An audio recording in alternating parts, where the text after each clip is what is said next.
Halo teman-teman investor semuanya, di kesempatan kali ini kita bakal coba bahas PT Bali Bintang Sejahtera Tbk, kode sahamnya BOLA. Seperti apa perusahaannya akan coba kita bahas setelah yang satu ini.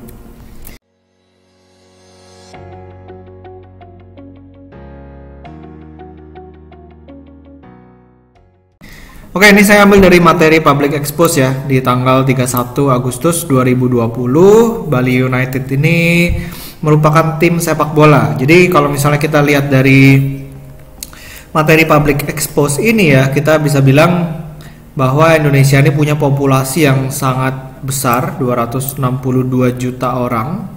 Lalu sekitar 77% populasi di dunia itu boleh dikatakan mengikuti sepak bola. Ya, ini diriset oleh Nielsen ya, 77% ini besar sekali. Jadi kedua terbesar di dunia, dan sekitar 74% orang itu mengatakan football is their favorite sport to watch on TV. Jadi di TV sekitar 74% orang tuh bilang mereka suka nonton sepak bola sebagai olahraga yang paling digemari, dan ini menjadi nomor 3 di dunia ya, menjadi nomor 3. Ini disurvei sama Nielsen juga ya. Dan kalau misalnya di sini di survei bahwa sekitar sepak bola ini merupakan top 5 sports in Indonesia. Selain motorsport, ada badminton, boxing, dan juga volleyball. Nah, ini sekitar 220 juta viewer ya, itu menonton football. Nah, Liga 1 match day attendance itu sekitar 3,1 juta. Ya, 3,1 juta. Ini meningkat dibandingkan dengan 2,6 juta di tahun 2017. Oke, Bali United sendiri mengatakan bahwa diri mereka lebih dari sekedar football club. Ya, jadi ternyata kalau misalnya kita lihat secara lebih detail, di Bali United Football Club ini ada 4C. Ya, ada club, ada corporate, community, dan juga country-nya. Nah, jadi di sini ada Bali United Store, ada FM-nya ya, radio, ada cafe, ada TV, ya, ada juga Bali United Festival dan lain sebagainya. Ini semua di bawahnya Bali United Football Club. Jumlah karyawannya ada sekitar 171 orang. Ya, di sini kita bisa lihat pemilik dari PT Bali Bintang Sejahtera ini adalah Pak Peter Tanuri ya, sekitar 24,23%, dan masyarakat memiliki sekitar 42,33%. Sisanya dimiliki oleh asuransi Sentral Asia, habis itu ada Indolife Pension Tama, dan lain sebagainya. Oke, ini Board of Commissaries dan juga direkturnya. Dan perusahaan ini baru go public ya, di dekat-dekat ini 2018 mereka baru go public. Oke, jadi sebenarnya perseroan ini memiliki profit apa enggak ya kan? Pertanyaannya adalah itu.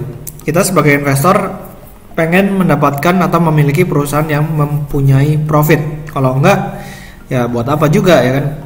Dan kalau misalnya kita perhatikan di tahun 2018 dan tahun 2019, di sini pendapatannya dari 115 miliar naik ya menjadi 215 miliar, naiknya hampir 100%.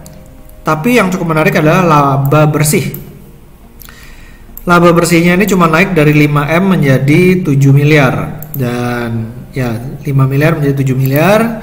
Lalu dari cash flow statementnya ini justru minus ya. Dari 20M minus lalu menjadi minus 12M. Nah, di sini juga arus kas dari aktivitas investasinya, penempatan investasi jangka pendek ya.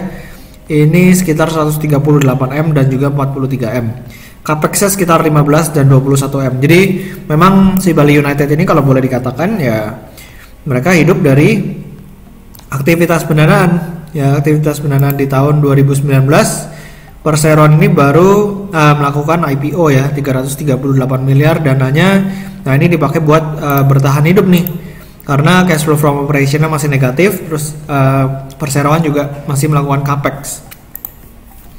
Kalau kita lihat dari key statistiknya, ini current rasionya 5,98 karena memang masih baru terima cash ya, jadi baru dari IPO kan, makanya current rasionya tinggi. DER-nya juga rendah banget 0,01, jadi potensi buat collapse-nya kayaknya kecil banget.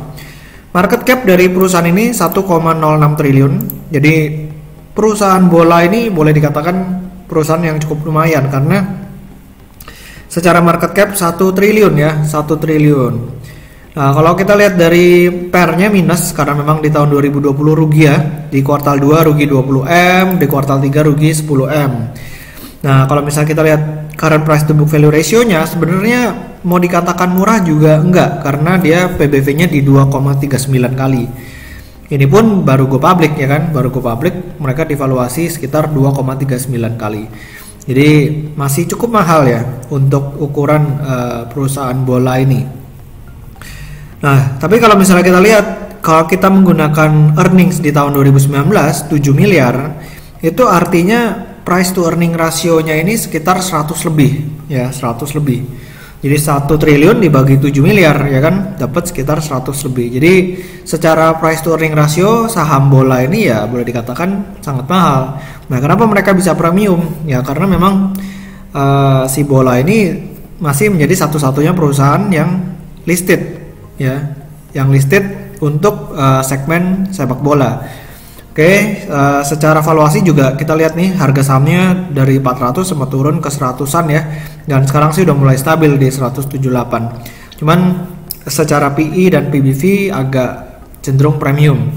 Oke, jadi demikian dari saya tentang Bali Bintang Sejahtera Tbk, kode sahamnya bola. Semoga videonya bermanfaat. Jangan lupa buat di subscribe dan juga di follow Instagram saya di Pesan Saham. Sampai ketemu di video berikutnya. Selamat berinvestasi.